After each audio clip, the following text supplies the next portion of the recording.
Dalam nama Bapa dan Putra dan Roh Kudus. Amin. Maria diberi kabar oleh malaikat Tuhan bahwa ia akan mengandung dari Roh Kudus.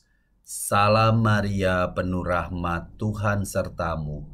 Terpujilah engkau di antara wanita, dan terpujilah buah tubuhmu Yesus.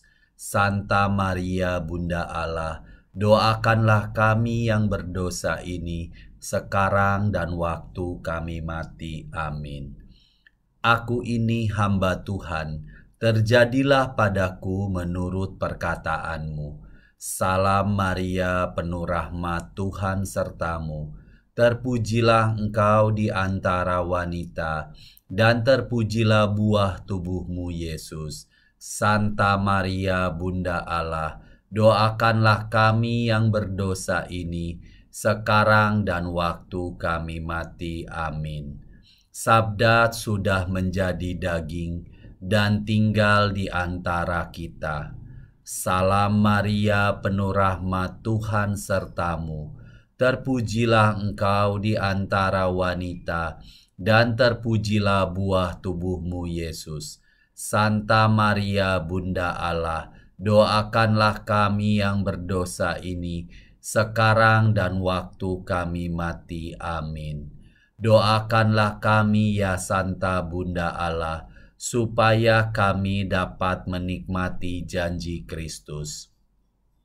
Ya Allah, karena kabar malaikat, kami mengetahui bahwa Yesus Kristus Putramu menjadi manusia.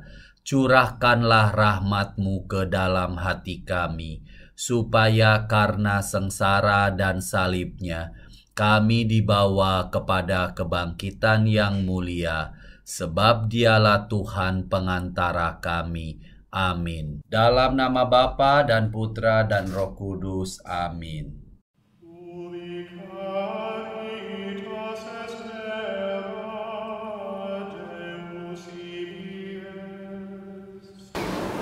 Salam kebahagiaan bagi saudari-saudaraku pencinta mutiara iman. Advent adalah salah satu waktu atau saat favorit saya dalam satu tahun. Hal itu mencakup kehidupan spiritual, mengundang kita untuk bertobat dalam doa dan penantian yang penuh sukacita. Dalam 4 seri bagian ini, saya ingin memfokuskan perhatian kita pada beberapa aspek yang sering diabaikan dari musim yang luar biasa ini, dan kisah yang bahkan lebih menakjubkan di baliknya. Advent adalah saat saya bertumbuh dalam pengharapan saya kepada Bunda Maria, Bunda Kristus, dan keibuan pada umumnya. Dalam kisah keselamatan yang menyeluruh, ada banyak para ibu yang memungkinkan kedatangan Kristus bagi kita. Dalam silsilah di Injil Matius menyoroti beberapa ibu istimewa Kristus. Kita cenderung menghindari atau melewatkan untuk membaca silsilah tersebut karena berpikir bahwa silsilah itu sama dengan membaca kolom dalam buku telepon waktu kita terima sebelum kita mengenal HP. Prosesi nama tidak dimaksudkan sebagai silsilah yang komprehensif, melainkan pilihan orang-orang penting. Banyak dari mereka berfungsi sebagai petunjuk misi dan pesan dari Yesus. Meneliti silsilah secara tradisional, Matius menyoroti 4 sosok wanita, masing-masing merupakan ibu leluhur Kristus yang menuntun kita kepada Maria. Alih-alih memilih ibu pemimpin terkenal seperti Sarah, Ribka, dan Rahel, penulis Injil memilih wanita yang hidupnya dipenuhi rasa malu dan juga sakit, seperti Tamar, Rahab, Ruth, dan Betsheba. Mereka mengalami keadaan dalam dunia penuh dengan prostitusi, menjanda, dan bahkan pemerkosaan. Mereka adalah orang luar, orang asing yang dibawa ke dalam keluarga Allah melalui iman dan pemeliharaan Tuhan. Itu adalah pewahyuan kasih Tuhan di dalam Kristus yang akan segera masuk ke dunia kita untuk membawa kesembuhan dan keutuhan, membebaskan kita dari masa lalu kita yang memalukan. Kisah mereka mencapai pemenuhannya dalam ibu terakhir dari silsilah tersebut, Maria.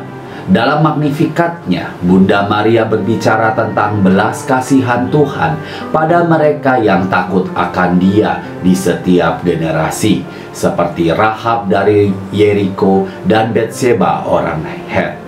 Dia memuji Tuhan yang telah meninggikan yang rendah seperti Tamar dan memenuhi yang lapar dengan hal-hal yang baik seperti yang Tuhan lakukan untuk Rut. Ada banyak pelajaran yang bisa kita tarik dari silsilah ini, terutama di masa Advent ini. Bagaimana masa Advent ini mengundang kita untuk memberi Yesus dan Maria semua kekacauan dari sejarah dan pribadi Anda dan saya, semua kehancuran, rasa sakit, dan rasa malu, dan untuk percaya bahwa itu dapat ditebus dan menemukan keutuhan di dalam Kristus.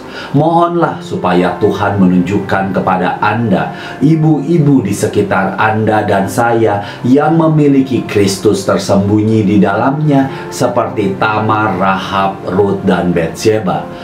Jangkau mereka secara konkret dengan kemurahan hati dan belas kasihan.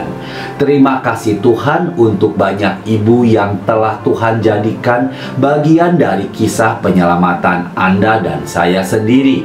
Jika mereka telah meninggal, berdoalah untuk jiwa mereka. Jika mereka masih hidup, pastikan untuk melakukan sesuatu yang spesial untuk mereka di masa Advent ini. Akhirnya, dalam semua kesibukan kita, berikan waktu khusus untuk Bunda Maria dalam kehidupan spiritual Anda dan saya. Di kayu salib, Dia menjadi Bunda dari semua umat beriman. Beristirahatlah dalam pelukan keibuannya. Bawalah kebutuhan Anda dan minta Dia untuk memenuhi Anda dengan cinta, kelembutan, dan kegembiraannya musim ini. Selamat memasuki Minggu Advent yang pertama. Tuhan Yesus memberkati. Salam sehat buat kita semuanya.